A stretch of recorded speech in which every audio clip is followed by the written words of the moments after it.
La cámara oscura creaba imágenes de un realismo mágico. Originariamente era una salita o cubículo oscuro con un orificio lateral que permitía el paso de los rayos de luz de una imagen iluminada por el sol, que se reflejaba invertida sobre una pared blanca. A principios del siglo XVII se mejoró el sistema mediante espejos, prismas y lentes que modificaban los rayos de manera que la imagen salía totalmente enfocada y sin invertir. Esto permitió reducir su tamaño hasta convertirla en una caza portátil. Era un instrumento válido especialmente para el estudio de interiores y se completó cuando Kepler le aplicó una cabeza giratoria que resultó perfecta para pintar panorámicas.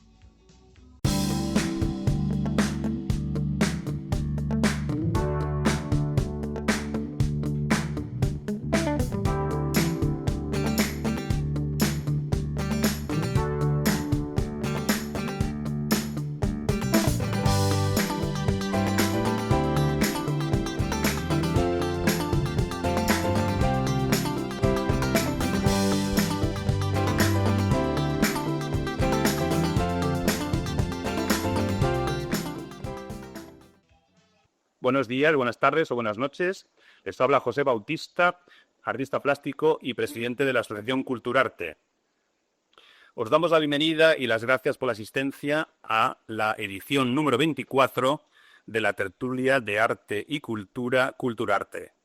Nuevamente desde el Fórum de la FNAC en Valencia, España. Tenemos que aclarar que esta tertulia se está grabando para Radio Culturarte y que en unas horas termina la campaña electoral. Deseamos que todos los partidos tengan en cuenta la cultura en sus programas. Estamos en una semana en la que en este fórum se ha dedicado a la difusión científica con el programa La Ciencia Duda y hoy nosotros ponemos el punto de vista del arte tratando el tema de Velázquez, el pintor científico. Y para ello tenemos con nosotros a los siguientes amigos y tertulianos. En primer lugar, por mi izquierda, tenemos a Pepe Ibars, pintor y profesor, que ya ha participado con nosotros en anteriores tertulias. Bienvenido de nuevo a la tertulia. Buenas tardes. Y para empezar, te preguntaría si nos puedes adelantar algo singular de la vida de Velázquez. Bueno, yo creo has empezado por el tema de la cámara oscura y me gustaría aclarar algunas cosas interesantes sobre ese asunto. Hubo un autor que se llamaba Ángel del Campo y Francés que escribió pues, un libro sobre todo el tema de la perspectiva en el cuadro de las Meninas, dando un montón de visiones diferentes de cómo se pudo pintar el cuadro, etcétera, ¿no? O sea, hasta el punto de que hizo unos estudios geométricos, perspectivos, bastante acertados, ¿no? Pero esto siempre, y todos los autores que yo he ido conociendo a partir de ese libro, lo ha tirado por tierra, porque en realidad pienso yo, humildemente, pienso que Velázquez era un pintor que si por una parte conocía la perspectiva, por otra parte te pasaba la perspectiva por donde le daba la gana, ¿no? Entre otras cosas, una de las cosas que sostenía Ángel del Campo y Francés era precisamente que José Nieto, el personaje que está en las escaleras al final del cuadro, en realidad lo que estaba haciendo era sostener unos espejos para permitir el paso de la luz y provocar el hecho de la cámara oscura. Bueno, pues es una teoría más, pero no creo que el resultado hubiera sido, en el caso de que se hubiera proyectado con cámara oscura, se hubiera hecho con lo que hoy se llama un proyector de opacos, que sería lo mismo, ¿no?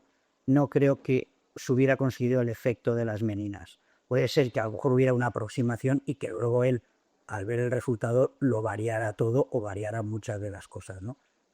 Vale, como yo es suficiente, que es el tema justamente de la tertulia. Como presentación para Pepe ya es correcto. Vamos ahora a María Navarro, a mi derecha, que es diseñadora de moda y que también ha participado en la anterior tertulia de las fallas con nosotros. te preguntaría para empezar, pues, ¿qué te motiva más de Velázquez?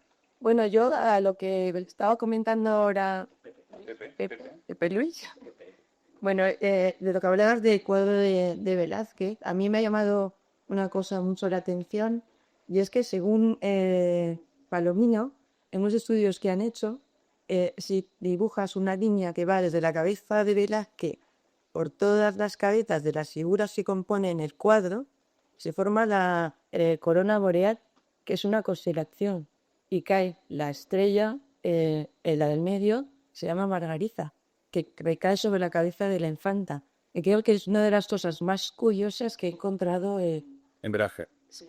Muy bien, muchas gracias y bienvenida.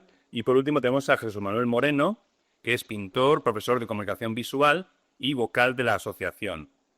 ¿Adquiriste algo de Velázquez en tu pintura? Pues sí, creo que sí, aquí. Claro, claro. Es decir, Velázquez es el maestro de maestros. Entonces, pues bueno, siempre ha estado presente en la formación, sobre todo en la formación de cualquier artista y por supuesto también en la mía. Yo recuerdo que en el año 76 hice un cuadro sobre la infanta, no, sobre la infanta, no, sobre la reina Mariana de Austria, que está con el pañuelo y tal, ¿no? Y recuerdo pues que ya entonces, o sea, hice como un émulo, como si un grupo de personas pasasen por debajo de la falda de la reina, ¿eh? Y ese fue mi primer contacto porque supuso un desafío, ¿no? Porque yo la parte de la reina, pues la mano y el pañuelo tuve que hacerlo a lo Velázquez. Y entonces, claro, o lo sabías hacer o no te atrevieras con el tema. Sí, sí, ese fue mi primer contacto con Velázquez. Sí. Muy bien, muy interesante. Bueno, no, perdona, ese fue mi primer contacto pictórico. Mi primer contacto con Velázquez fue en el Museo del Prado con 14 años, cuando las meninas estaban metidas en un cubículo, en una habitación rectangular del tamaño del cuadro, y la gente entraba y además estaba iluminado lateralmente como desde donde entra la luz por las ventanas, ¿no? Y el efecto era realmente impactante, era muy teatral, porque luego le evitaba toda esa teatralidad, pero ayudaba un poquito a entender que la pintura de Velázquez era muy visual. Realmente estaba delante de lo que dicen los franceses, un tableau vivant. Sí, un tablero viviente, ¿no? O sea, una especie de nave de aventura viviente, escrito viviente. Bien, pues Diego Rodríguez de Silva y Velázquez, Sevilla, hacia el 5 de junio de 1599, Madrid, 6 de agosto de 1660, conocido como Diego Velázquez, fue un pintor barroco, considerado uno de los máximos exponentes de la pintura española y maestro de la pintura universal. Pasó sus primeros años en Sevilla, donde desarrolló un estilo naturalista de iluminación tenebrista, por influencia de Caravaggio y sus seguidores. A los 24 años se trasladó a Madrid, donde fue nombrado pintor del rey Felipe IV, y 4 años después fue ascendido a pintor de cámara. El cargo más importante entre los pintores de la corte. A esta labor dedicó el resto de su vida. Su trabajo consistía en pintar retratos del rey y de su familia, así como otros cuadros destinados a decorar las mansiones reales. La presencia en la corte le permitió estudiar la colección real de pintura, que junto con las enseñanzas de su primer viaje a Italia, donde conoció tanto la pintura antigua como la que se hacía en su tiempo, fueron influencias determinantes para evolucionar a un estilo de gran luminosidad, con pinceladas rápidas y sueltas. En su madurez, a partir de 1631, pintó de esta forma grandes obras como La rendición de Breda. En su última década, su estilo se hizo más esquemático y abocetado, alcanzando un dominio extraordinario de la luz. Este periodo se inauguró con el retrato del Papa Inocencio X, pintado en su segundo viaje a Italia, y a él pertenecen sus 2 últimas obras maestras, Las Meninas y Las Quilanderas. Su catálogo consta de unas 120 o 125 obras, y el reconocimiento como pintor universal se produjo tardíamente, hacia 1850. Alcanzó su máxima fama entre 1880 y 1920, coincidiendo con los pintores impresionistas franceses, para los que fue un referente. Manet se sintió maravillado con su pintura y lo calificó como pintor de pintores, el más grande pintor que jamás ha existido. La parte fundamental de sus cuadros, que integraban la colección real, se conserva en el Museo del Prado en Madrid. Bueno, pues esto sería un poco la introducción al tema, en 4 pinceladas históricas para situarnos donde estamos. Como decía al principio, esta tertulia se inscribe dentro de la semana dedicada a la divulgación científica y también queremos ver no solamente la vida de Velázquez y sus diferentes particularidades, como hemos hecho ya con otros anteriores artistas, Goya, El Greco, Leonardo, sino que vamos a ver incluso un poquito el tema científico que, en el caso de Velázquez, pues es particular, según parece, aunque tampoco hay demasiada información. Ya Pepe ha introducido un poco el tema al principio, ¿no? Con el tema del culo. La perspectiva, ¿no? ¿Quieres seguir un poco por ahí? Bueno, yo quería un poquito matizar un poco algunas cosas sobre la pintura de Velázquez, ¿no? O sea, Jesús Manuel ha hablado de que tuvo que pintar la mano a lo Velázquez. Yo creo que ahí es donde quizá está el quid de la cuestión de este pintor. O sea, Velázquez es un hombre, es un pintor que se adelanta de una manera brutal a su tiempo. O sea, empieza en los primeros cuadros, empieza haciendo una pintura muy lineal, muy dibujada, muy perfeccionista. He tenido la ocasión hace muy poco de estar en el museo, en la National Gallery en Londres. He podido ver cuadros de su primera época, como Jesús en casa de Marta, y ver también cuadros de mucho más potentes y mucho más hechos, como la Venus del espejo. Entonces, Velázquez pasa de esa pintura terrosa, dibujada, perfeccionista, delimitada, pasa a trabajar absolutamente por manchas. Por eso, copiar a Velázquez es pegarte un tortazo maravilloso. Es como intentar copiar la firma de 50.000 personas a la vez. Porque cada pincelada en Velázquez es una pincelada que tiene su sello, su impronta. Es imposible repetir. Tú podrás acercarte, podrás decir, pues un ojo es así o esto es asá, pero es imposible repetirlo, imposible. Así como en otros pintores, pues como por ejemplo Caravaggio, pues puedes copiarlo, puedes, no sé, puedes acercarte. En Velázquez es muy difícil. Imposible. Yo, una anécdota muy gráfica es que pasé por un anticuario, vi un cuadro de un trozo de las hilanderas que me encantó, me gustó muchísimo. Entré, pregunté cuánto costaba, me dijeron, no, es que está comprometido ya. Y dije, bueno, eran cabritos, no me lo quieren vender. Vale, pues me voy a pintar 3. Y me puse primero a investigar sobre la técnica. Y profundicé bastante sobre la técnica. Y luego a pintar. Y el morrón que me di fue espectacular, porque te das cuenta de que tú puedes aproximarte, pero esa pincelada es imposible conseguir. O sea, puedes aproximarte en su técnica, en sus veladuras, que todos hemos pensado que trabajaba con veladuras y no trabajaba con veladuras. Bien, volviendo al tema de medidas. Volviendo a la veladura, sí. Una cosa, y además nunca hacía bocetos. Nunca hacía bocetos. No, eso es Curiosísimo. Es una de las cosas que más me han llamado la atención. Solamente hay 2 cuadros que están dibujados, solo, que son la monja, que es un cuadro, una monja que tiene, Sor no sé qué de la Fuente, Sor Teresa de la Fuente o no sé, y el otro que está también dibujado, en el que hay un dibujo, es, si no recuerdo mal, que ¿cuál es? No, uno de la época también, ¿no? Sí, elaboración de los Reyes Magos. Es que me acordaba de la coro. Por eso no se conservan dibujos de...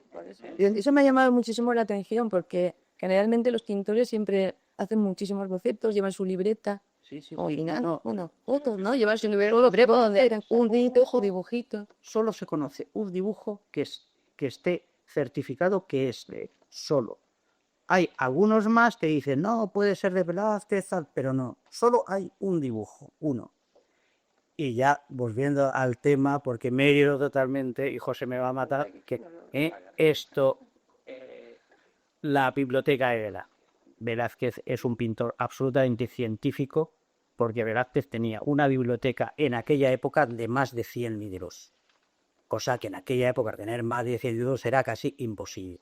Y aparte, él vivía en el Alcázar, con lo cual estaba a su disposición toda la biblioteca del Alcázar, que sería impresionante, más aparte todos los cuadros y todos los ingenios y todas las historias que tuvieran en la... Yo voy a saco ya. Hay que demitificar un poquito eso del artista, de la pincelada única y irrepetible. Bueno, sí, todos los artistas, todos los que son artistas tienen una pincelada única y irrepetible. ¿Quién puede repetir una pincelada de Pollock o un chorreón de Pollock? Bueno, pues hará otro chorreón.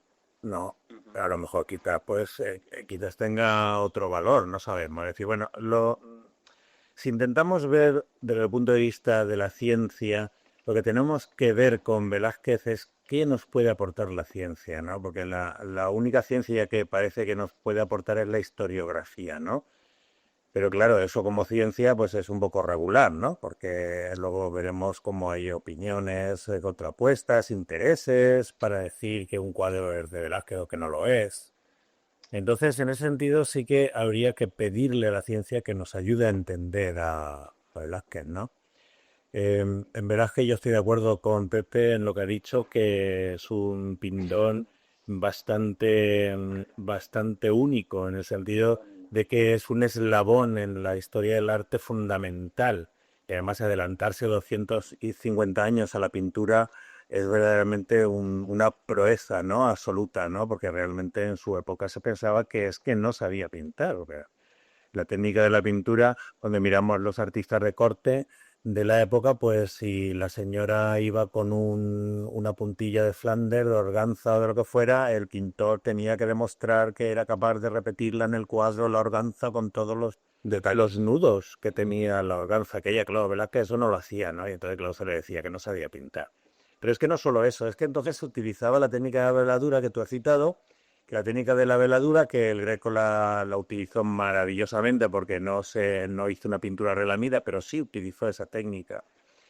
Consistía en hacer una grisalla en el cuadro, pintar con blanco y negro al óleo o a temperar lo hacía Tiziano, pero bueno, ya el Greco lo hacía al óleo. Entonces pintaban, hacían el cuadro y tú veías un dibujo hecho al óleo. Entonces luego, con veladuras, iban superponiendo el color, con lo cual quedaba una riqueza tremenda en la pintura, porque las capas de pintura se traslucían todas, ¿no? Cosa que Velázquez no hace. Velázquez hace la veladura al revés.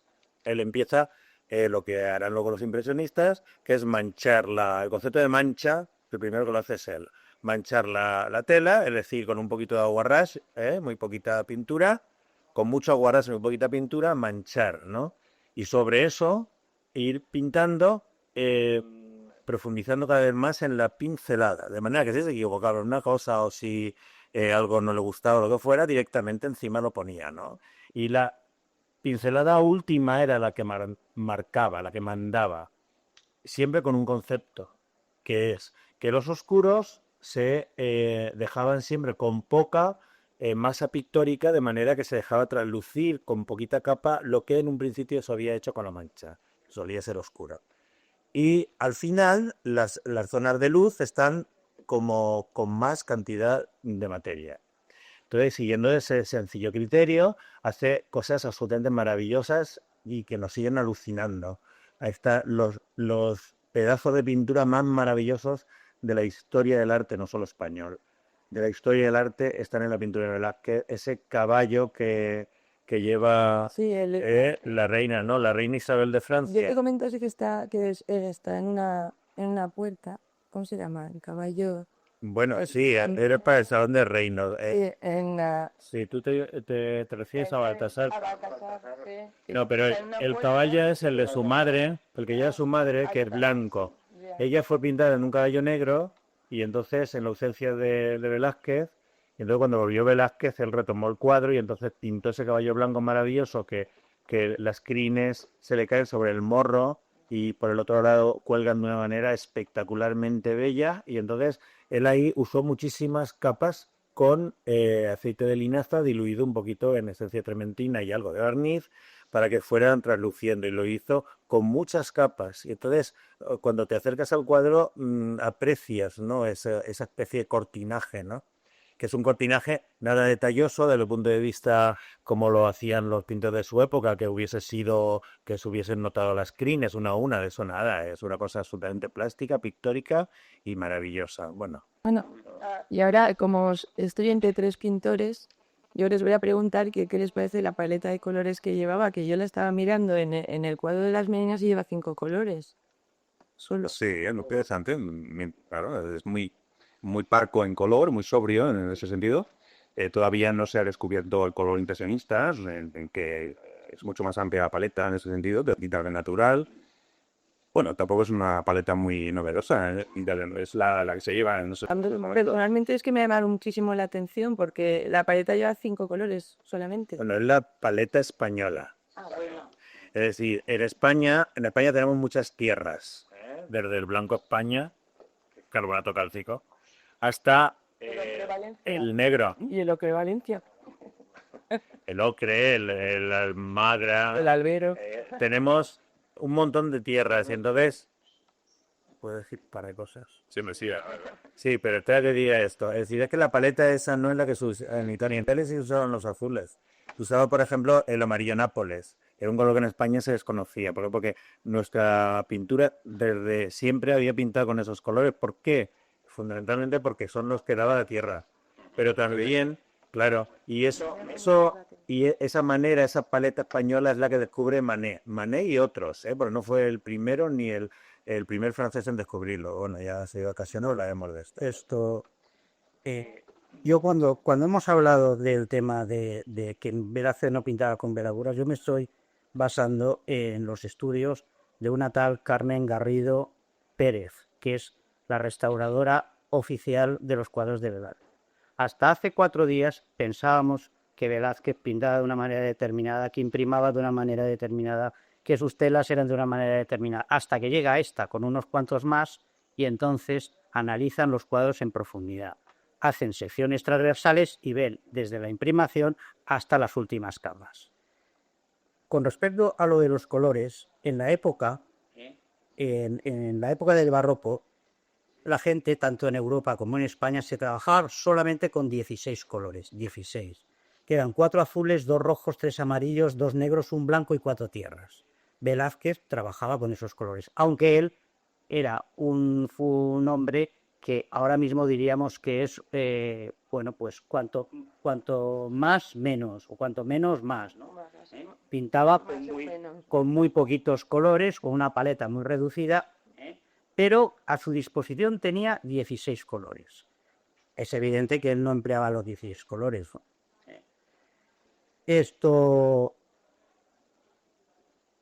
Luego, el tema de su técnica.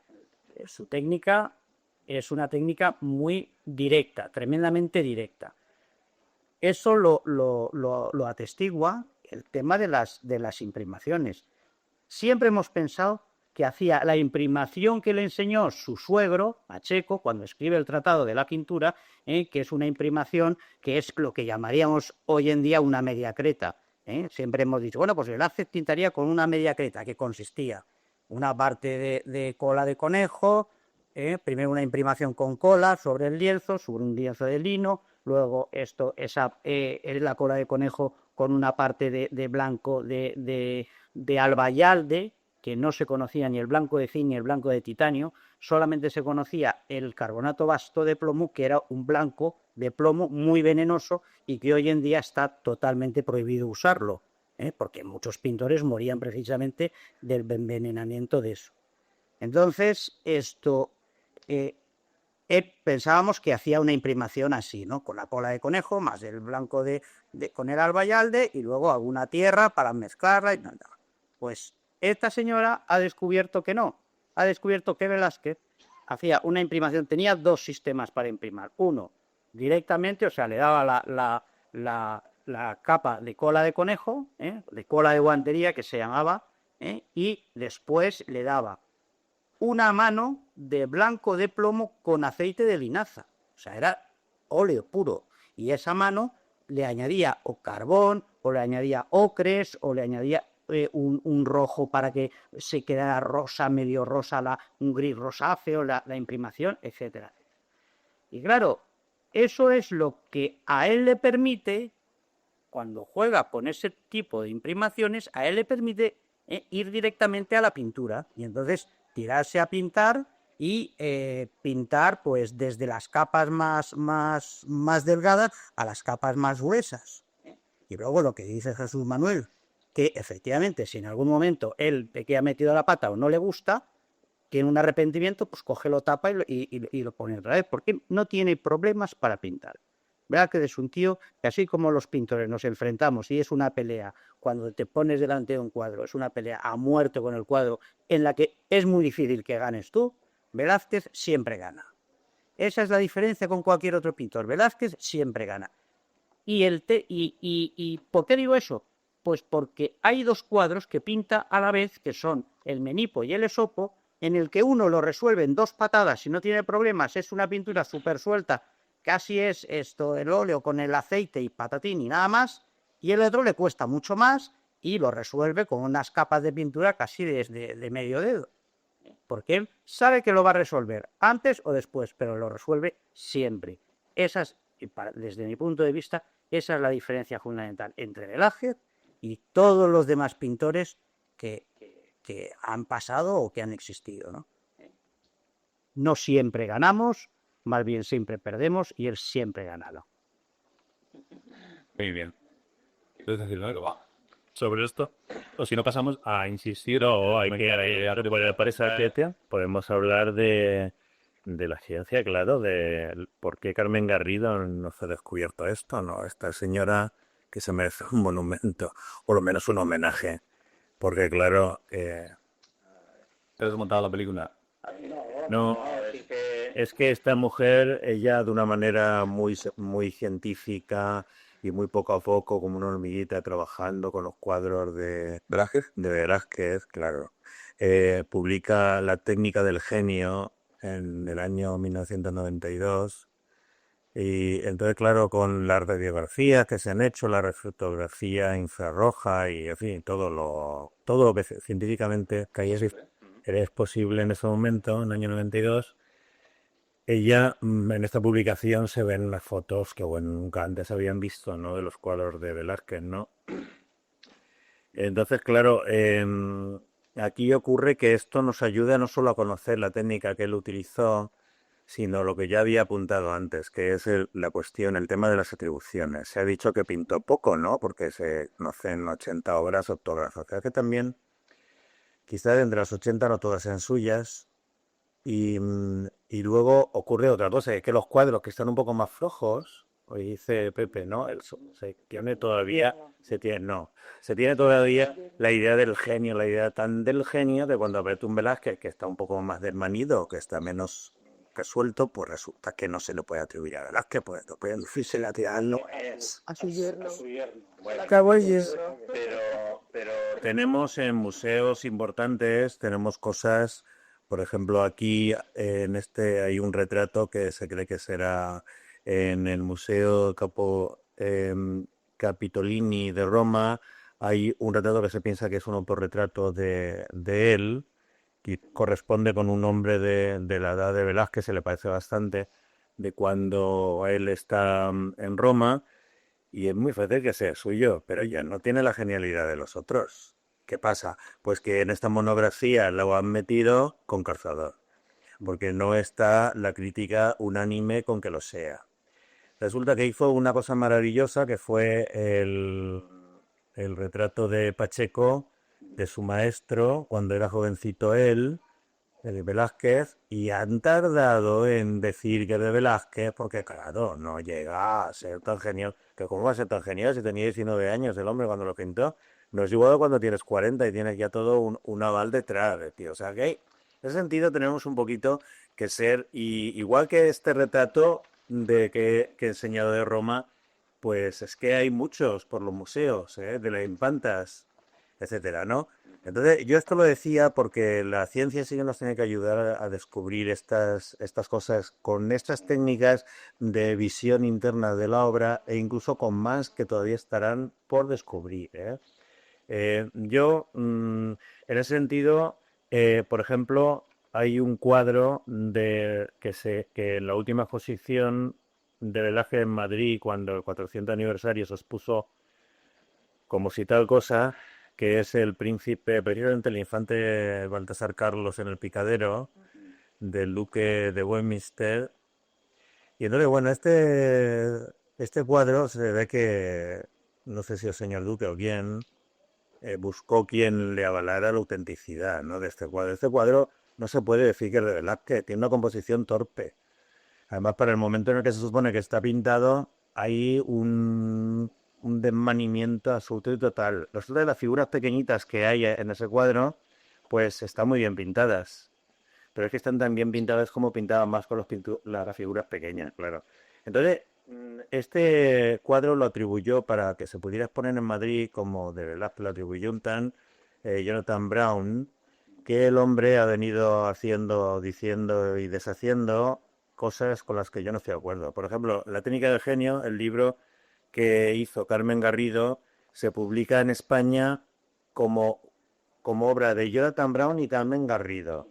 Y ahora abres el libro y resulta que Jonathan Brown solo hay un prólogo de una página. Todo lo demás, el buscar, el ver, el no sé qué para arriba abajo, y ahí, porque nosotros tenemos a veces en España, todavía tenemos un cierto complejo de inferioridad, ¿eh?, en este sentido, y todavía nos creemos que lo que dice un inglés, oye, que lo ha dicho en inglés.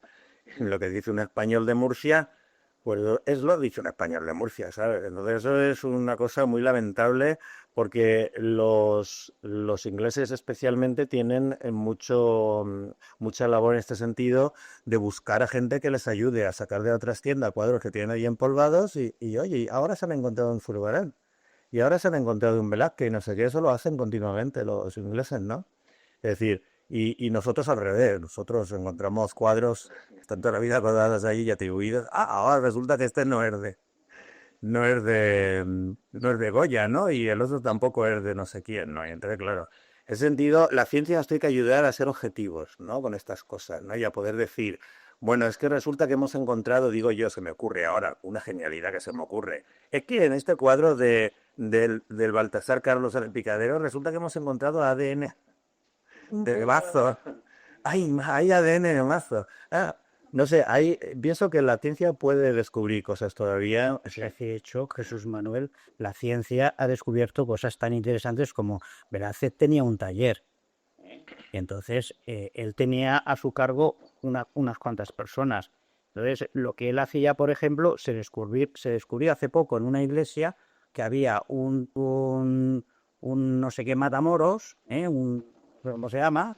Un Santiago Santiago Matamoros, en un caballo blanco. El caballo era impresionante, era precioso, y si el Santiago Matamoros pues no valía un pimiento. Entonces, la gente estaba como un poco mosqueada, ¿no? Los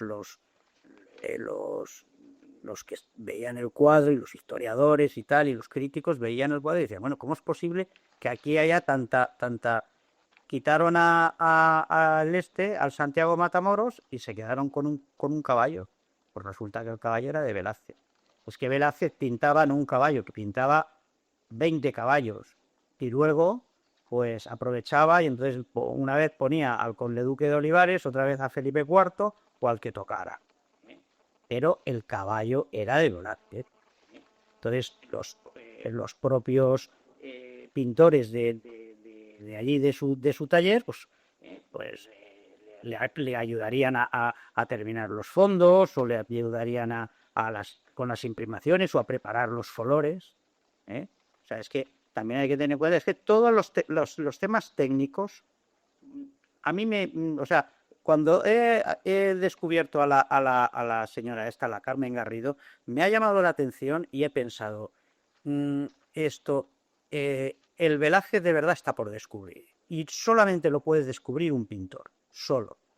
O sea, no un historiador, no un restaurador, no. Solamente lo puede descubrir un pintor. ¿Por qué? Pues porque el pintor es el único que llega a identificarse plenamente con otro pintor, plenamente. Y entonces dice, bueno, yo sobre esta tela de lino imprimada de este color, tal, con esto, con estos colores que son así o que son asá, ¿qué puedo hacer? Solamente el pintor es capaz de eso. Entonces, pienso que una investigación en profundidad solamente se hará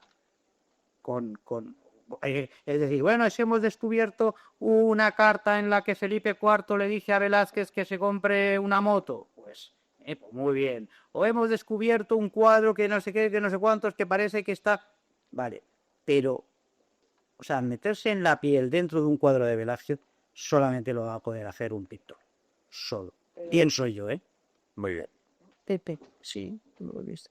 Yo quería, ahora que dice solo un pintor, entonces para descubrir un asesino tienes que ser un asesino. Pues muchas veces sí, y muchas veces se recurre a los propios asesinos profesionales para descubrir a otro asesino. Siempre va al lugar del crimen. Siempre me al lugar. Del crimen es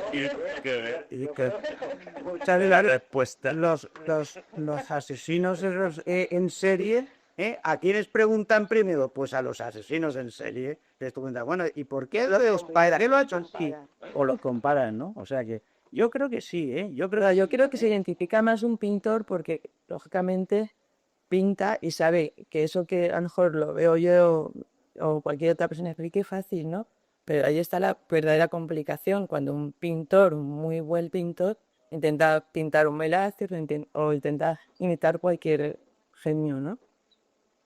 Sí, Sí. efectivamente. Sí, pero es que a lo que él se refiere no es a eso exactamente. Es que es verdad que un pintor puede meterse en la piel de otro pintor y descubrir las cosas, pero hay también, o sea, no puede ser un pintor analfabeto, eso también es verdad. Es decir, tiene que ser un pintor que conozca más cosas, ¿no? Pero eso no está reñido con la labor que tiene que hacer todavía la historiografía y que tiene que hacer la ciencia. Porque yo te voy a discutir tu arranque inicial en esta tertulia hasta el fondo. Porque fíjate que hay un par de cuadros, pero sobre todo uno, que la autoría de las que está en entredicho y es magnífico, maravilloso. ¿Sabes cuál es? El de Santo Tomás de Aquino. Ahí estamos. Las Tentaciones de Santo Tomás es un cuadro maravilloso pintado tan bien como lo pintaba Velázquez y que no lo ha pintado Velázquez. Te digo yo que no lo ha pintado Velázquez.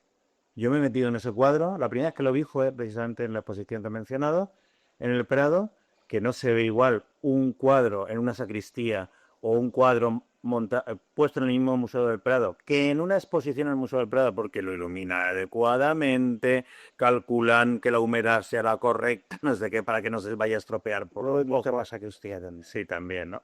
Y entonces, claro, cuando yo lo vi, me quedé, pero verdaderamente alucinado, porque desde el principio no tuve duda que no era de Velázquez, pero desde el principio me quedé haciendo chispas diciendo, entonces, ¿quién era capaz de pintar como Velázquez?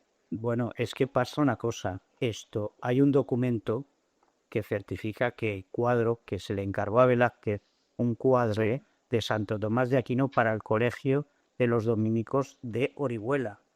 O sea, que pues ese documento era del que hay un documento. No. Sí que hay un documento. Ahora, sí que es verdad, Jesús Manuel, que se ha estudiado mucho el cuadro y todos los autores piensan que es de Velázquez por la furcia que está saliendo por la puerta, porque es un cuadro en el que Santo Tomás de Aquino está asistido por dos ángeles, hay una especie de leño medio quemado, a una chimenea bastante chula, muy correcta, y está la que se supone que ha atentado a Santo Tomás de Aquino saliendo por la puerta con una pincelada muy suelta, muy de Velázquez, o sea, muy de la época en la que se supone, y es cierto que está ese documento existe, o sea, a Velázquez le encargaron en el Colegio de los Dominicos de Orihuela o de no sé qué,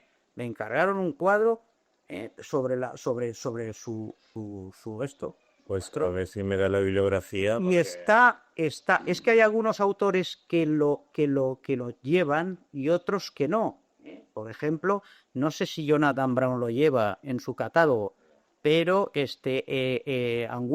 Angulo sí que lo lleva, o es al revés, o es Angulo el que no. O sea, hay sus más y sus menos, pero ese argumento existe. Yo la noticia que tengo es de 1910, cuando Elías Tormo hace un estudio muy exhaustivo, porque yo me preocupé de investigarlo, sobre este cuadro, y entonces no solo sobre este cuadro, sino sobre el supuesto autor de este cuadro, ¿no? Un tal Nicolás de Villacís, que fue alumno de Velázquez, del que no se conoce ninguna obra y que pintaba, tenía un prestigio absoluto en su momento, porque ya lo recoge Palomino, a Pacheco lo recoge, en fin, como dentro de los pintores magníficos del momento. Se carteó, se carteó con Velázquez. No se han conservado esa correspondencia, quizás algún día aparece, pero ahora mismo no la tenemos. Y porque Velázquez insistía en que él volviera a la corte, ¿no? Cuando se fue a Murcia. Él también estuvo, según Elías Tormo, en Italia. De hecho, este cuadro, lo hiciera él o lo hiciera Velázquez, según mis propias investigaciones, tiene que ver con un cuadro de Luca Signorelli, que es un fresco que tiene en la abadía de Montoliveto en Siena, ¿eh? Que ya se ve el mismo esquema. La chimenea, además la chimenea de aquel es muy parecida a esta, Ya. y etcétera, ¿no? Entonces, el problema está en, por eso decía yo de que la ciencia tiene que ayudar, porque este pintor no se ha vuelto a decir nada, ¿eh? Desde Nicolás de Villacís no se ha vuelto a decir nada, y convendría entresacar dónde está la obra de un señor que tenía fama de pintar como Velázquez. También se le atribuye, Otros casos de ese tipo. también se le atribuye Pero- a Alonso Cano. Pero de todas maneras vamos a centrarnos en el propio Velázquez como pintor científico. Es decir, que es un poco el tema, ¿no? Es generar el uso de la ciencia a través de la historia del arte o aplicada al arte, que también es un tema muy amplio. Sino que el caso de Velázquez, justamente Palomino dice que se ejercitaba en la lección de varios autores que han escrito de la pintura elegantes perfectos. Inquiría en Durero la simetría del cuerpo humano, en Andrés Vesalio la anatomía, en Juan Bautista Porta la fisonomía, la perspectiva en Daniel Bárbaro, la geometría en Euclides, la aritmética en Moya, la arquitectura en Vitubio y el Viñola, y otros autores en quien, con solitud de abeja, escogía ingeniosamente para su uso y para su provecho de la posteridad lo más conveniente y perfecto. Que es un poco lo que te ha gustado a ti que comentara. Es decir, que según Esperaba métodos estudiosos, sí, tenía un... era muy erudito. Y por lo tanto, su pintura está perfectamente impregnada de ciencia, ¿no? De alguna manera. O sea que no solamente la pintura se hace de una manera intuitiva y artística y loca, sino que un buen pintor tiene que tener un bagaje científico y aparte de artístico para funcionar profundamente y saber hacer pues unas preparaciones. Si ahora se comenta una veladura, se comenta todo eso que ha dicho Pepe antes de los pigmentos, etcétera, pero si tú no tienes unos conocimientos mínimos de química o de la geometría, etcétera, no puedes hacer esas obras en esa época de Ilíada 7 Y de literatura. y de literatura también, claro. No, y ahora que estamos hablando sobre ciencia, por ejemplo, en el cuadro de las hilanderas, a mí me llama muchísimo la atención el movimiento, porque en la rueca tiene la capacidad Velázquez de parar la imagen y la rueca está en movimiento y no se ven las varillas, y la mano al fondo, la hilandera que está con la madeja, va con tanta velocidad que la mano, si te la acercas, tiene 6 dedos. Entonces eso tiene que ser una persona que sabe de movimiento, que sabe... Efectivamente, Entonces eso me llama a mí muchísimo la atención y vosotros me gustaría que me lo... Bueno, explicarais. es que notó, entre otras muchas cosas, que Velázquez era un hombre tremendamente culto. O sea, no solamente era un pintor y tenía mucho oficio y tenía mucho taller, sino que tenía una cultura muy, muy grande, ¿eh? Posiblemente leyera mucho a los clásicos, a Aristóteles, a Platón, o sea, que el hombre era tremendamente culto. Y esto ahí se ve, sobre todo, por los temas, cómo los trata y cómo va buscándole le va buscando la vuelta a las cosas. Cuando hace el cuadro de las hilanderas, que nosotros vemos simplemente a unas señoras que están tejiendo una serie de tapices, pues ahí está todo el mito de Aracne, ¿no? Con todo lo que supone. O sea, El conocimiento de la la fragua de Vulcano no es simplemente un señor al que Apolo, otro le está diciendo y el otro se está asustando, no, es cuando Apolo le está diciendo a Vulcano, le está diciendo que su mujer se la está pegando, o sea que está contando una historia. Y todo eso pues es una reflexión sobre los mitos clásicos, los mitos griegos, que bueno, que él se los había leído ya y seguramente había profundizado muchísimo en eso. Sí, mira, date cuenta que es de los pocos pintores que representa a Vulcano cuando llega y le dice, y no es cuando coge la malla, todos los pintores representan, sino él siempre coge la parte humana de los... todas las escenas, pero siempre coge la parte más humana. Y eso también me gustaría que habláramos de la parte más humana de Velázquez, que es una de las cosas que también me ha llamado muchísimo la atención. En ese caso es que él... Su ternura, ¿verdad? En un grabado de un tal Antonio Tempesta, que está en una posición, está Apolo, dirigiéndose a Vulcano con todo ese rollo, ¿no? No con el tema de la metamorfosis. No, es que se lo comunica. Pues mira, eso me encanta, porque siempre la parte humana. Con respecto al tema humano, para mí lo más importante de Velázquez en el tema humano es que ahí sí que creo que se adelanta a todos los tiempos y a todo lo habido y por haber. Él tiene un esclavo que se llama Juan de Pareja, que seguramente es un esclavo árabe, sí, cogido a lo mejor en una de las guerras, ¿no? Y no solamente lo libera, sino que le enseña a pintar. Y no solamente le enseña a pintar, sino que llega a ser pintor del rey. O sea, de esclavo a pintor del rey. Eso me parece brutal. Pues estás equivocada. Porque el esclavo no quería el amo no quería liberar al esclavo de ninguna manera. Solo que como llegó a tener tales destrezas como pintor, claro, no como él, como Velázquez, pero sí llegó a hacer cuadros notables. Entonces un día se presentó el esclavo al rey con el cuadro. Y entonces el rey le dijo a Velázquez que no estaba bien que tuviera como esclavo quien era capaz de realizar semejantes obras. Y se vio obligado por el mismo Felipe IV a liberarlo. Si no, no lo libera. Pero esa era lo liberó. Yo quiero quedarme con la economía de Velázquez. Eso es una cosa buena. Eso es una cosa que en el caso de Velázquez realmente era un hombre muy sabut, es decir, un hombre que se preocupaba por saber, por conocer, y entonces igual que Rubens, que también era una persona muy culta, ¿no? Él se consideraba aristócrata, creía que debía ser aristócrata, si no, él no lo conseguía, pero su 17º descendiente se es el príncipe Felipe. Entonces, resulta que él estaba muy por ser noble y todas estas cosas, ¿no? Y entonces, dentro de eso estaba también su propia inquietud por las mitologías, los filósofos, las teorías filosóficas, etc. Y él las estudiaba.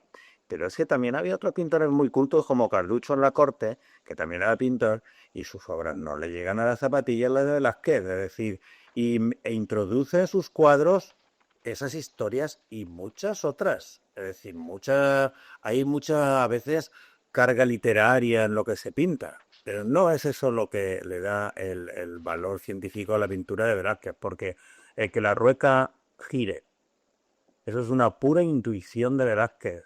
Es decir, que la mano se vea como en movimiento, con lo que hicieron luego los futuristas a principios del siglo XX, o por lo que luego ya hace el cómic como una cosa normal y corriente, que son los códigos cinépicos.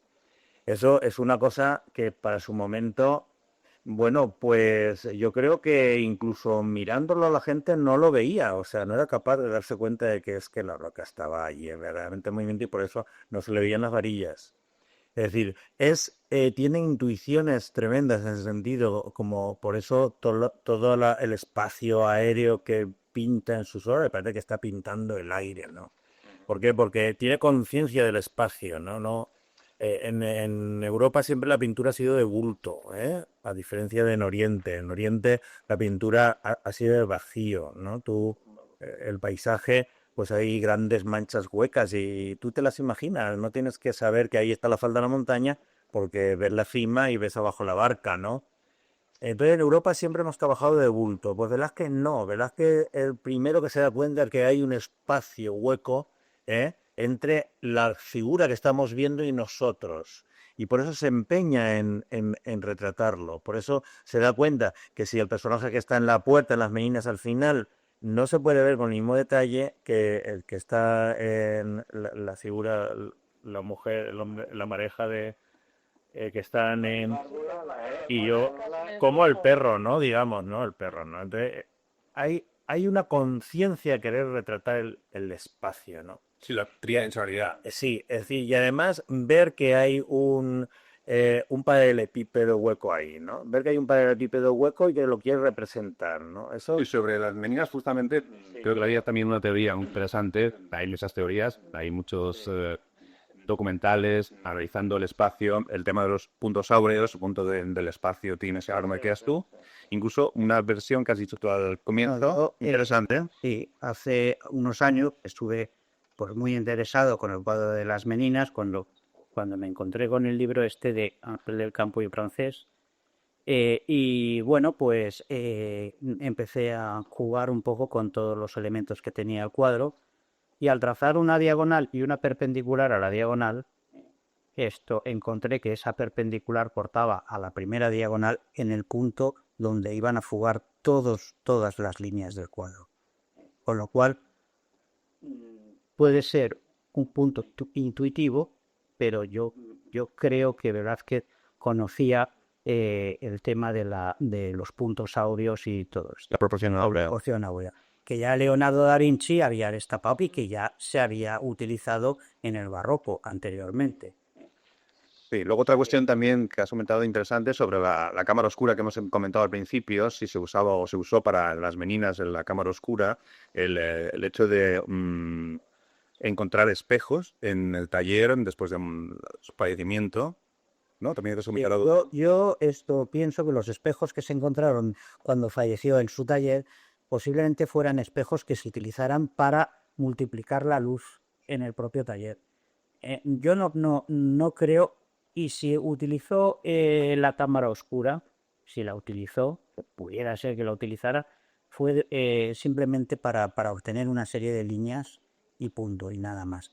Está claro que tú coges el cuadro de las meninas y las líneas van a fugar todas a un punto, o sea que eso no lo discute nadie. De hecho, el cuadro que está en el lateral, que está tirado con regla, o sea que el bastidor está tirado con regla. Entonces, pues puede ser, pues, pero... Sí, Verona. Sí, en la rendición de Breda también son dos rectángulos, lo dibujas, vas quitando, son dos rectángulos, arriba, abajo, y luego las figuras están en aspa. Si te fijas, y terminan con los caballos. Sí, eso ya son estructuras de composición, que es otro tema también, aparte de los puntos áureos, que era la composición áurea, que también se estudia, cuando estudian los técnicas, pues a Velázquez como uno de los precursores en la aplicación de estos esquemas de composición. Es decir, que por lo tanto ahí está la geometría, está la aritmética, no sé, hay muchas ciencias que están en la obra de Velázquez y en toda su investigación.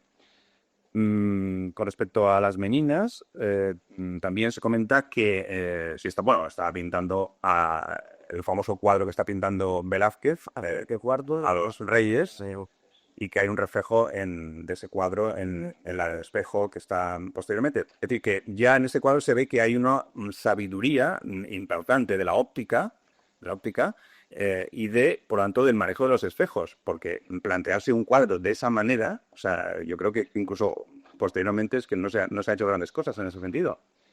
Y por tanto, es muy probable que sí, que se usara en algún momento algo de algún aparato en concreto, porque en la época se utilizaban otros pintores. Lo que pasa es que yo creo que Velázquez lo que tiene es la soltura que luego hemos apreciado tanto posteriormente en los impresionistas, en Sorolla, incluso hoy día, como un valor de la pintura figurativa.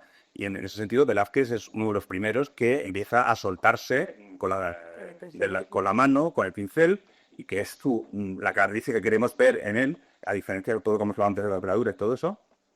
Y que también esa soltura de ese trazo lo quiero enlazar con el afecto de la temática. La temática de Velázquez en algún momento deja de ser la establecida por la corte, en el sentido de pintar nobles y pintar caras de la iglesia, como pueden ser los Cristos, etcétera, y representa también pues a otros personajes como enanos, como más realistas o menos importantes y que hasta a la época prácticamente no se hacían una obra de arte, como Perros incluso, el Perro de las Meninas, que está dentro o casi tiene la misma importancia que las infantas. El gato de las finanzas. El gato de las finanderas. Es decir, hay muchos, los borrachos, es decir, hay muchos temas que combina de la realidad cotidiana y luego también se va a la mitología, que también es un tema muy recurrente en todas las épocas de los siglos XVI, XVIII, XIX, etcétera, hasta los exámenes de periodo de siglo, ¿no? de Sorolla, etcétera. Volviendo a las Meninas, esto me parece muy interesante una reflexión que hace uno que se llama Julián Gallego, que dice que el cuadro de las Meninas de Velázquez lo pintó para inmortalizar a los reyes. Entonces, dice, bueno, ¿cómo puede inmortalizar a los reyes pintando un cuadro? Y su reflexión es la siguiente, que son los únicos que cerrarían el universo de ese cuadro, porque son los únicos que se podrían ver realmente reflejados en el espejo. Cuando tú miras el cuadro de las Meninas, tú no te reflejas en el espejo. Pero los reyes, Mariana de Austria y Felipe IV, sí que se podrían reflejar en ese espejo, con lo cual sería como si dijéramos que cerrar el universo del propio cuadro. Esa es una reflexión que hace Julián Gallego sobre la intención de Velázquez a la hora de pintar ese cuadro. Que es que, claro, a lo que te estás diciendo, justo lo que dice Pepe, Julián Gallego en las fichas maravillosas al catálogo del Sol Prado en su 400 aniversario, pues la ficha de las Meninas, precisamente es donde él hace esta observación, hace una cita de un arquitecto que dice que es el que mejor ha sabido estudiar el tema, publicado en una revista de arquitectura por ahí, que es el que mejor ha sabido decir cómo iban las fugas y cómo no iban las fugas y cómo tal, ¿no? Y precisamente a raíz de eso saca lo de los reyes, es decir, los reyes no se podían estar reflejando en el espejo, y nos tendríamos que ver nosotros. Ah, sí, esa es la otra teoría, entonces. No, es esa. Es la misma lo que él está diciendo. Es decir, que los únicos que se podían al menos reflejarse en el espejo eran los reyes. Cerrar el subida. ¿Entiendes lo que te digo? Es decir, Y él, sí, pero era imposible que estuvieran los reyes, o sea, que no podía ser, al menos que, pues, fuese lo que él dice, todo dorado, todo un... Sí. bueno, ¿Entiendes? No. No lo tenía que ir, ¿no? quédate con Si tú te pones delante del cuadro y allí en el espejo te deberías de ver tú, hija, como eso no es posible, pues refleja a los reyes, ¿no? Lo que pasa es que en el estudio que hace este arquitecto sobre el tema de las Meninas, parece que no se corresponde exactamente a dónde debieran de estar los reyes, ¿no? Debían de estar los reyes. Podría ser lo que está pintando. Podría ser lo que está pintando. Es que eso es lo que se ha argumentado, es que se está pintando los reyes. Ya, pero es que esto, claro, está pintando los reyes, pero acaban de entrar, entonces está... Otra teoría podría ser que es que acabaran de entrar los reyes y él estuviera pintando otra cosa, pero me parece raro, ¿no? Porque allí toda la familia del rey metida en el estudio. No, Y pero la de él está pintando, ¿no? bueno, es una escena que las posibilidades lleva día con su corte. Él está sentando, Están dando agua. le están dando agua, sí. ¿Eh? Y está la corte. Y luego, con respecto al tema este de que has sacado, el tema de los retratos de los bufones y todo esto, tú dices que son personajes un poco de segunda categoría. En la corte, los bufones y los enanos estaban tremendamente bien considerados, ¿eh? Y ganaban un pastón. O sea, que eran a lo mejor personajes de segunda clase, y yo no estaría muy convencido, ¿eh?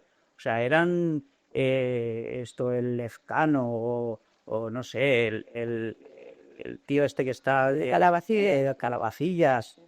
Todos estos estaban en nómina, vivían como marqueses, vestían bastante bien. Velázquez los retrata, ¿eh? Y claro, o sea, podemos pensar que los retrata pues un poco por misericordia, pero no está muy claro, ¿eh? Además, allí con una peculiaridad que él siempre pinta por lo que son, no como son, con una gran ternura. Yo vuelvo a eso porque a mí eso me ha impactado mucho. Por ejemplo, en la rendición de Breda, cuando está dándole las llaves al general, él no lo humilla, se lo está dando y lo levanta. Y eso es de una gran humanidad. Y son detalles que es de su perfil que a mí me llaman muchísimo la atención.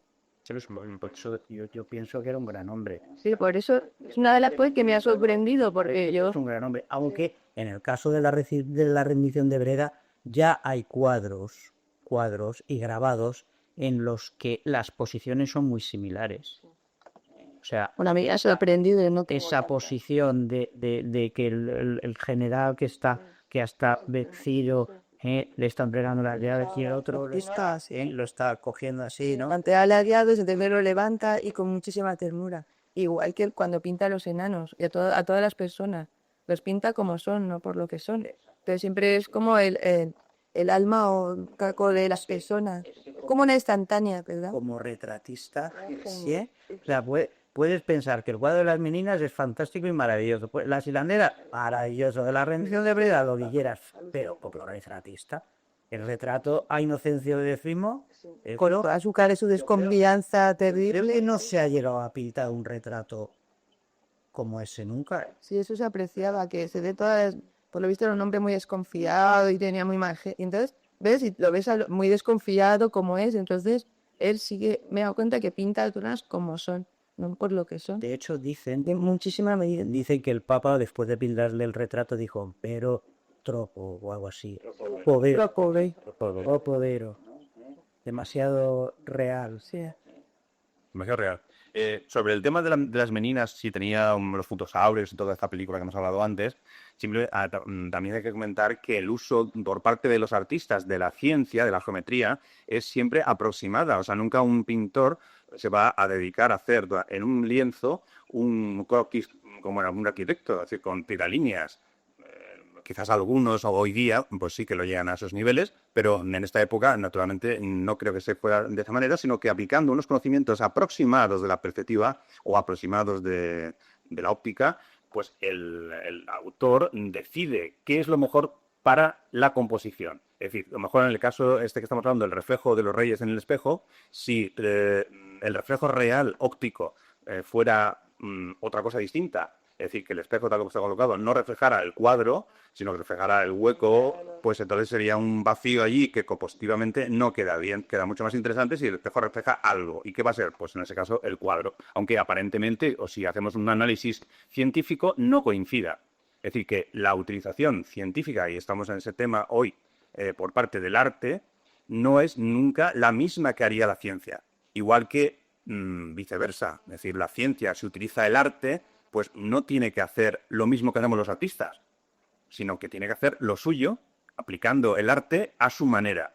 Igual que los artistas hacemos de la ciencia una aplicación a nuestra manera. Esa es la idea, porque claro, si nos cambiamos los papeles, para eso estamos ya como estamos, ¿no? Es decir, ahí está, además, una cuestión que luego, al final, en las recomendaciones voy a empalmar con ella, porque yo creo que el futuro va por ese camino, va por el camino de unificar el arte con la ciencia. Y cada vez más, con los artistas importantes del pasado, estamos en esa dirección. ¿Queréis decir algo?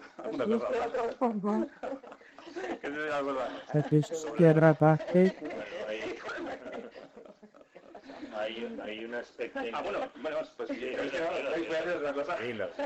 El otro día estuve en la exposición que hay ahora en el Museo de Bellas Artes, en el Centro del Carmen, de los retratos de la Belle Époque. Y entonces ahí hay un cuadro de Sorolla, que es el de su familia, justamente, y que pienso que es un cierto homenaje al de las Meninas de Velázquez, porque lo hace esto. Es decir, ahí está la familia de Sorolla y se refleja él, me parece recordar, en un espejo también al fondo, en una situación parecida que recuerda un poco a esto de las Meninas. Simplemente es una curiosidad que ahora mismo se puede ver en el Centro del Carmen, en Valencia. Sí, bueno, la fascinación por Velázquez ocurre a partir de León Bonnat, que es un pintor de Bayona, que a París es amigo íntimo de Degas, y estos dos son los primeros que descubren a Velázquez y a la pintura española, toda la pintura española, y posteriormente Manet, que como era un pintor pues muy polémico, pues cualquier cosa que eligiera pues sonaba más. Y no solo ellos, sino mucha más gente descubren lo que se llama la manera española, ¿no?, de pintar, ¿no? Esto algo tiene que ver con la exposición también de las pinturas negras de Goya y todo lo que ocurrió después. Y entonces hay muchas citas de Velázquez, no solo en Sorolla, en Whitney, Sí, el británico ¿cómo es? Ahora es que no me viene a la cabeza. Bueno, da igual, hay muchísimos artistas del momento que lo citan, ¿no? Hay citas con el espejo, el mismo Rusiñol, por ejemplo, cita con un espejo detrás reflejándose él y todo eso. Pero luego, posteriormente, los pintores toman el tema de las meninas por sí mismas, ¿no? Como las meninas resulta que es como una obra, tanto llega a ser que se convierte en género, ¿eh? Es decir, hoy puedes tú comprarte unas meninas de Valdés, de Crónica, pero da igual, puede ser de cualquier otro, porque ahora ya los hay comerciales, a 50 euros podéis encontrar una menina en el Corte Inglés.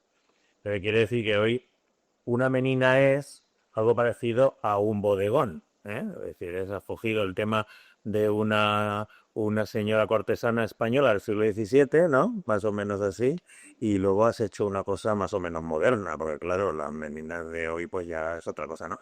Pero entonces ese es un aspecto muy interesante, ¿no? Es decir, toda la evolución que ha tenido desde las recreaciones que hizo Picasso o dentro estudio en 1969. Sí, o dentro de la vanguardia artísticas hay más artistas que también utilizan las meninas como, digamos, como para reinterpretarlas, ¿no?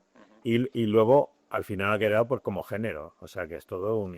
Y dentro de la moda, por ejemplo, ya que estamos aquí con una diseñadora, Velázquez, ¿hay algún tipo de Bueno, sí, yo quería... año tipo Velázquez o así? Sí, bueno, lo que sí que quiero hacer una apreciación y es, por ejemplo, con la maestría que interpreta los tejidos. Tú ves los tejidos y ves una seda, ves un terciopelo, si pesa más, si pesa menos, si es un voile, si es totalmente volátil, es realmente fantástico. Y de hecho, en la historia del traje, nosotros también nos apoyamos mucho en esa época, entonces, en todo el barroco, porque de ahí tenemos lo que serían los retratos, las fotografías de lo que es la ropa de esa época. Pues, por ejemplo, sin ir más lejos y cambiando un poco de tema, los corpiños pues son de esa época, desde María Antonieta, cualquier libro de todo tipo de corpiños adaptados, las faldas, miriñaques, son prácticamente los trajes de fallera del 18 que estamos llevando aquí. Muy bien. ¿Dónde estamos? Bueno, pues vamos a ir... Es muy interesante. La capacidad que tiene para que tú distingas en un cuadro, una telina, lo que sea un plana, lo que solo te pesa, si no es un raso o es Una seda, una puntilla o son las texturas. El peso del tejido. muy fuerte. Sí. Casi el sonido. Y el casi el son, sí. El sonido. El crujir de si es raso, si es terciopelo. casi se aprecia. Fíjate que él no era detalloso. El pirata intentaba era detallar y en cambio consigue todo eso. Es muy interesante eso. Porque Perspectiva óptica que consigue que en los ojos te hiera o en el cojo. A ti te transmite el peso, sí, incluso el sonido.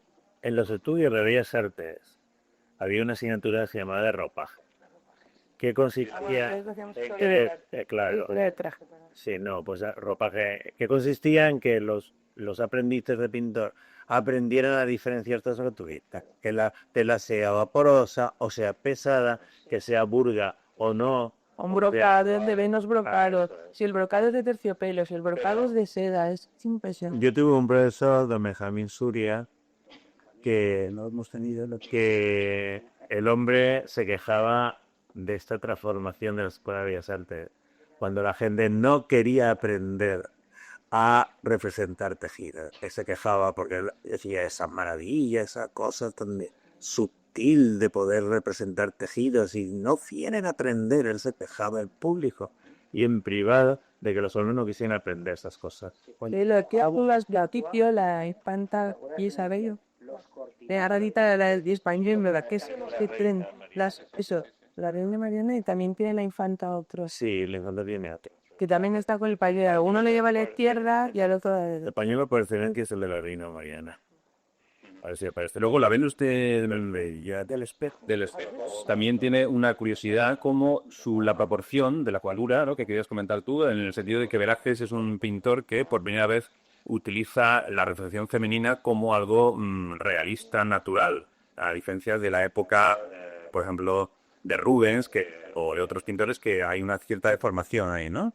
Sí, yo pienso que Velázquez se adelanta tanto a su tiempo que hasta en su sentido estético, cuando coge una modelo para representarla, coge una modelo que ahora mismo sería bellísima, pero bellísima. Yo creo que no hay una mujer más bella que la Venus de Milo, de la Venus del espejo. Y cuando en aquella época lo que se estaba representando, cuando se representaba a las mujeres desnudas, pues eran mujeres con las carnes plácidas, blanquecinas. el espejo dicen que se puso posterior, El rostro. el rostro, Yo no lo sé, pero y que no corresponde a la imagen. puede ser que, pero claro, es que él como jugaba con esas ambigüedades, ¿no? Se refleja la cara en el espejo, pero se ve de espaldas. Dicen que había un cuadro en el Alcázar, que era justo lo contrario, o sea, esa misma Venus, pero de frente. Porque parece ser que cuando hacen el testamento, o sea, cuando el notario hace el inventario de todos sus bienes, habla de un cuadro de una mujer de no sé cuántas varas, de tamaño, que corresponde a la Venus del espejo, o sea, a un cuadro del tamaño de la Venus del espejo, representando a una mujer desnuda, tal. O sea, que puede ser que ese cuadro algún día aparezca. Sabe, ¿no?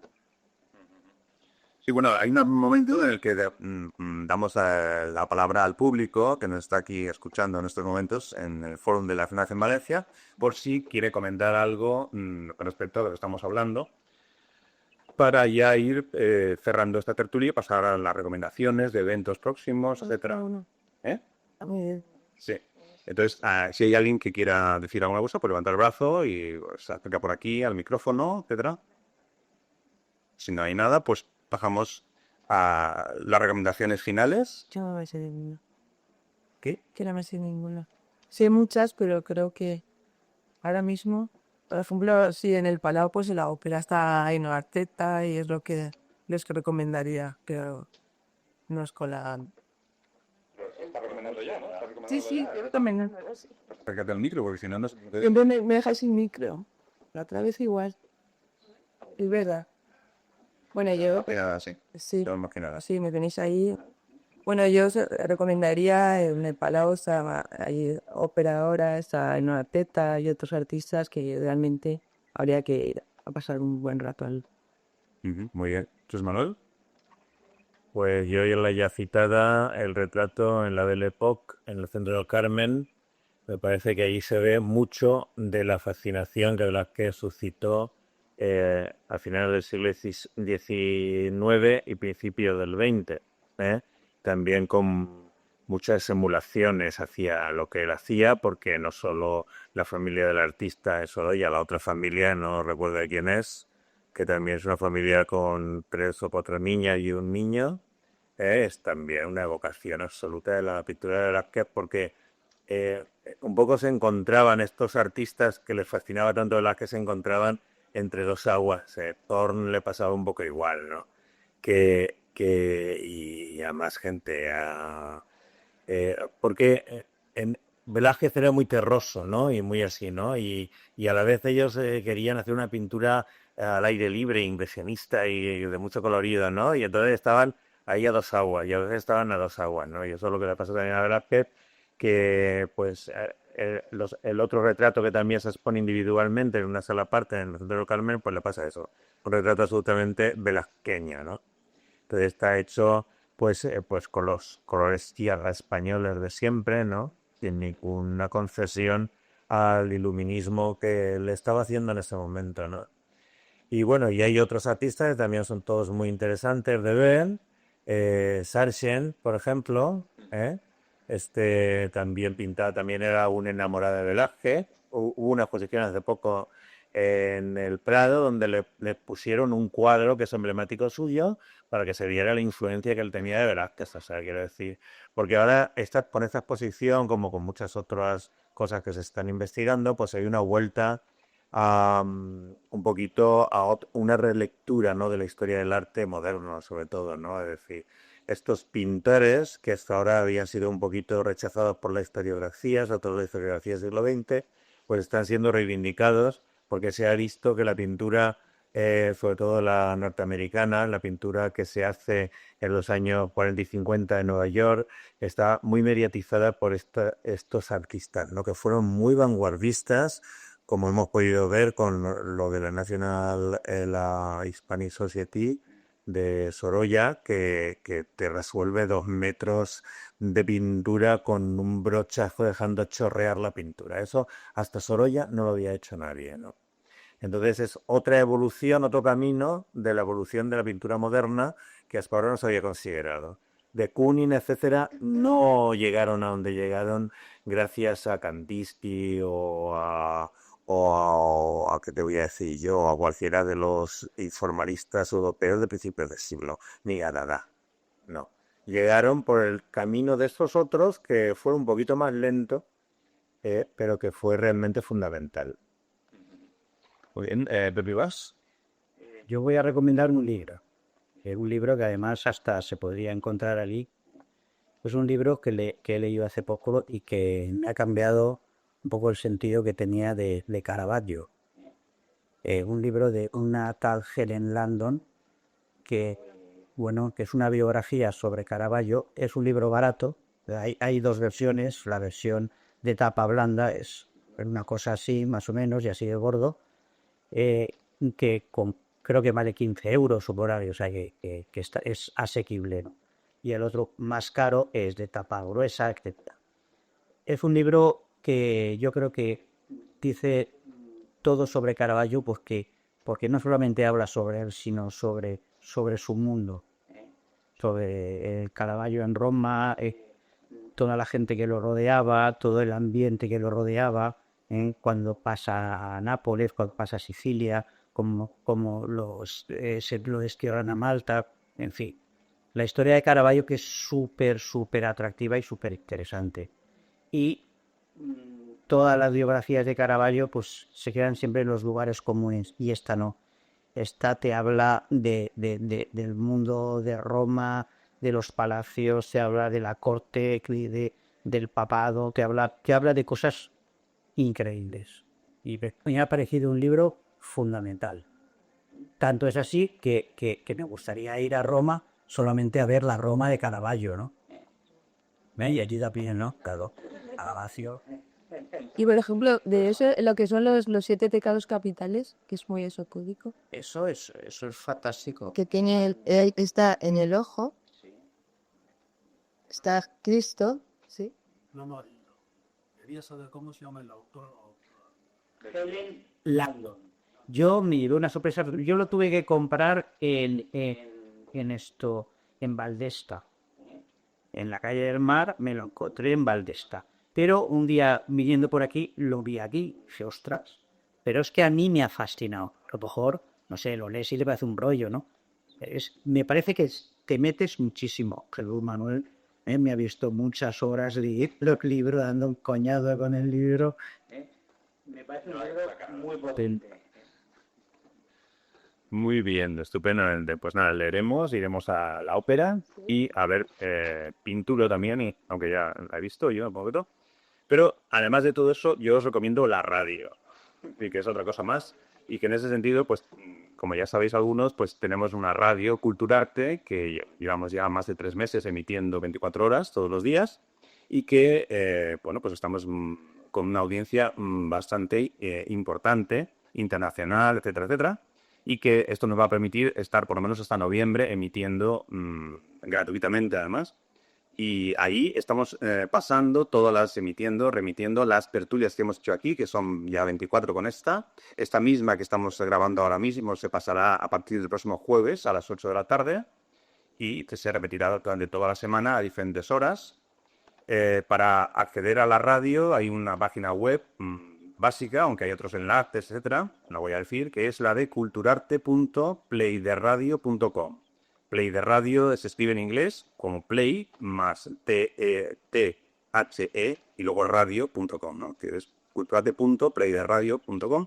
Esa es la página web de la radio y a partir de ahí pues podéis escuchar, hay otros enlaces. Si entráis en Facebook tenemos un grupo donde al grupo de la radio Culturarte, ahí hay otros enlaces para conectar a través de diferentes reproductores como Windows Media, VFL, Winamp, etcétera.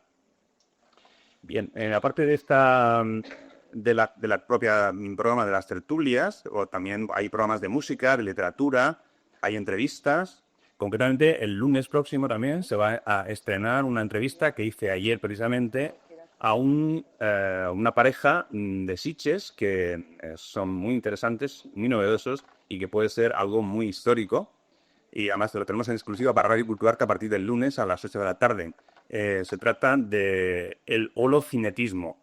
Es decir, es un jardín cósmico, le llaman, en Barcelona. Jardín cósmico, está en Sitges. Es un lugar donde se expone la obra de un artista suizo que se llama Cazul y que trata o hace una pintura que se llama holocinética. Esta pintura holocinética tiene una especie de vida propia, son unos colores que se mueven, pintura aplicada sobre cuarzos de Brasil, con vapores de agua, bueno, algo muy difícil de explicar. Hay una página web donde se pueden ver bastantes aplicaciones, pero ellos naturalmente recomiendan que se vaya a Sitges a verlo. Ahora están abriendo también otro jardín cósmico en Andorra y tiene un taller con una serie de colaboradores de justamente lo que decía antes de la ciencia y el arte. O sea, muchos científicos, ingenieros, etcétera, aplicados a todo este tema en Suiza. Entonces hay un movimiento ahí muy interesante. Como digo, la entrevista de más de 1 hora o casi hora y media como esta tertulia el lunes a partir de las 8 en Radio Culturarte. Y luego se repetirá toda la semana también. Luego, pendiente de la radio, os diré que va a haber un programa nuevo hecho por un arqueólogo italiano, Vladimiro Tacunto, que se llama Las Entrevistas Imposibles. Las entrevistas imposibles son entrevistas realizadas a personajes de la historia. Por ejemplo, pues, Beethoven, por ejemplo, Andy Warhol, por ejemplo, Dalí, por ejemplo, Oscar Wilde, Frida Kahlo, hasta 25 personajes que vamos a imaginar que están vivos y que nos responden a unas preguntas actualmente escritas por Vladimiro Tacunto, un arqueólogo de Nápoles, que ha estado trabajando en Valencia y que va a publicar estos textos que él escribe en italiano en un libro próximamente también, posteriormente a emitirlas por Radio Culturarte. También recomendaros el primer CD de Mentiras a Wendy, que es un grupo pop de Valencia que ha justamente participado en la fiesta que hemos realizado recientemente de la Radio Culturarte al conseguir pasar a la segunda fase de la situación en la que estábamos. Y este grupo pues ha sido también uno de los grupos que hemos promocionado a través de la radio. O sea que Mentiras a Wendy, un grupo que está promocionando su CD, que saldrá el próximo mes en Valencia. Luego ya pues pasamos a Facebook, al tema de... Sí, eso es la publicidad de la tarjeta. Pero tenemos un grupo Culturarte en Facebook con más de 3.000 miembros y una página de fans de la asociación con más de 2.100. Luego otro grupo de la radio con 400 que acaba de surgir. Y allí podéis ver comentarios de fotos, etcétera. Todas las noticias que van surgiendo de la radio diarias, pues se hacen en este grupo y se pueden tener en esa situación. Aparte de Facebook, pues te digo también que la próxima tertulia será en julio, los tenemos cada 2 meses. El tema será alumnos y maestros y en este mismo espacio. Si queréis contactar con nosotros, tenéis un correo electrónico donde podéis sugerirnos temas, participar como tertulianos, etcétera, que es el de culturartetv@gmail.com, culturartetv@gmail.com, y luego tenemos un blog donde podemos escuchar las tertulias anteriores sin necesidad de estar en la radio, que es el de culturarte.wordpress.com. Pero a partir de esa tertulia, justo de esta tertulia de hoy de Velázquez, primero pasarán por la radio y luego irán al blog cuando ya se hayan emitido suficientemente en la radio, porque necesitamos audiencia en la radio. Después, para recibir información sobre nuestras actividades, podéis dejar vuestro correo electrónico aquí en una hoja que tenemos aquí delante, amarilla, donde podéis tener contacto de todo, recibir las informaciones de todas las actividades que realizamos y hacemos. También tenemos una tarjeta de la asociación, por si queréis tener la dirección, la dirección esta que acabo de decir del blog donde se pueden escuchar las tertulias, etcétera. Y sin nada, sin más, os saludo desde el Fórum de la ANAC en Valencia, España, y os esperamos en la próxima tertulia. Que seáis felices y chao.